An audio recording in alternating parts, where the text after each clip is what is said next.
Une fois n'est pas de coutume, pour démarrer cette émission, on va parler un petit peu de politique, au bon sens du terme. On va parler institution, on va parler mode de scrutin. C'était l'une des promesses du candidat Emmanuel Macron dans sa campagne en 2017 d'instaurer une dose de proportionnel dans le mode de scrutin à l'élection des députés pour l'Assemblée nationale. Il semblerait, ce qui est évoqué depuis hier, on peut comprendre que le calendrier parlementaire soit un peu chargé. Regardez, c'était d'abord première information, c'était hier, Info France Inter, le gouvernement en passe d'enterrer la mise en place de la proportionnelle. Et voilà une réaction de Maxime Sbailly sur Twitter, voilà, qui est à ma gauche. On fait un Ségur de la santé, on annonce un Beauvau de la sécurité, on réfléchit à un Grenelle des petits oiseaux, c'est un peu moqueur, on organise des conventions citoyennes pour un oui, pour un non.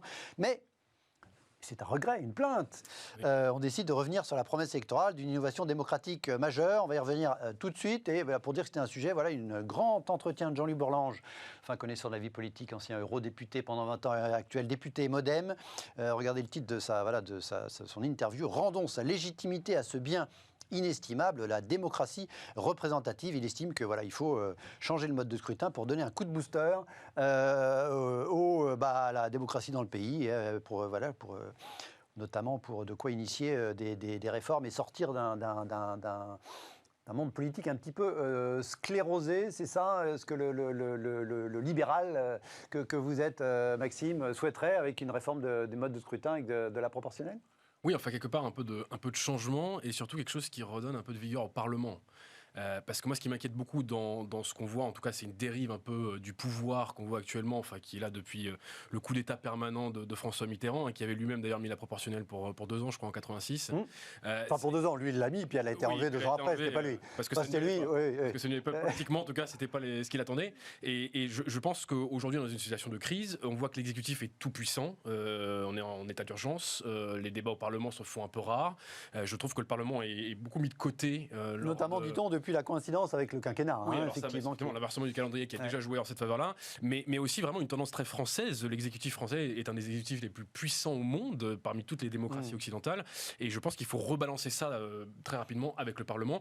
On voit par exemple en Allemagne le Bundestag ou au Royaume-Uni la Chambre. C'est plus des contre-pouvoirs par rapport à l'exécutif. Pouvoirs institutionnels, parlementaires, qui font que le débat est beaucoup plus apaisé et qu'en tout cas les réactions qu'on voit en France sur les ronds-points, dans la rue, les tensions peuvent se manifester au Parlement et donc rentrer dans le jeu démocratique. Et si on met la proportionnelle, ça peut aider à faire ça peut aider à faire entrer des petits partis et des voix qui sont aujourd'hui absentes en tout cas du Parlement, de la démocratie française, de les faire rentrer là. Donc je pense que ça aurait été quelque chose d'important. Je ne dis pas que ça va changer la vie et que ça va changer la démocratie française, mais je pense que c'est une réforme paramétrique qui était intéressante.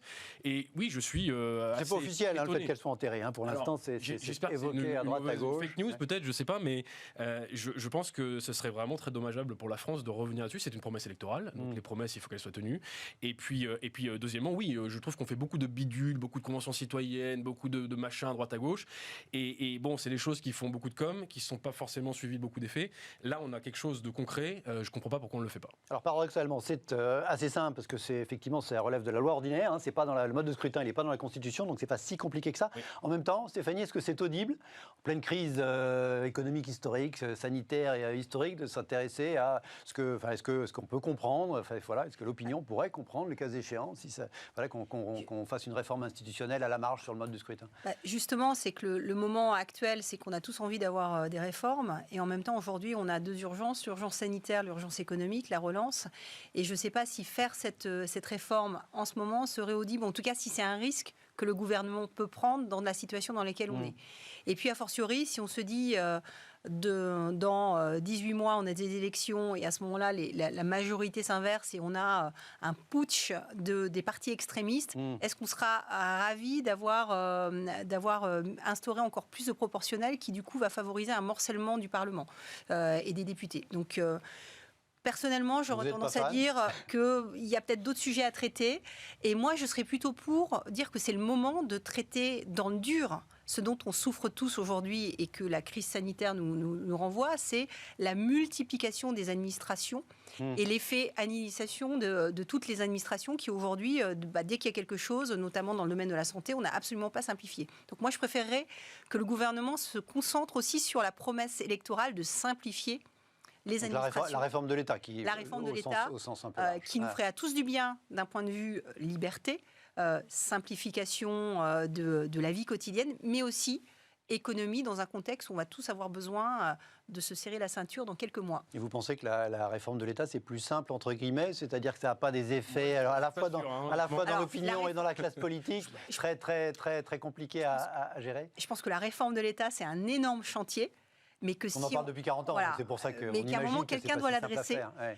Et aujourd'hui, là encore, quand on regarde juste le prisme de toutes les administrations qu'on a qui interviennent aujourd'hui pour décider dans le domaine de la santé, déjà, si on prenait ce sujet de la santé, qui a été remis au goût du jour, et notamment la façon dont les hôpitaux sont traités, dont les professionnels de santé sont traités versus les administratifs, je pense que déjà, on ferait un grand pas. Donc, je préférais que les 18 prochains mois, l'État s'attelle à aussi répondre à cette promesse électorale de simplifier l'État. Vous êtes sûrement un partisan des réformes, la réforme vous prêchez un convaincu, l'État je suis aussi, d'accord. c'est pas à la place. Je pense que c'est plus difficile de faire ce que vous préconisez, et je suis d'accord avec ça, que la réforme proportionnelle, mais je pense que les deux ne sont pas contradictoires. C'est-à-dire que si vous insufflez aussi un petit peu plus de diversité dans un Parlement qui est un petit peu bloqué, je pense que vous avez aussi un exécutif qui va se responsabiliser un peu plus, et qui sera un peu plus sérieux et un peu plus justement poussé vers une réforme de l'État.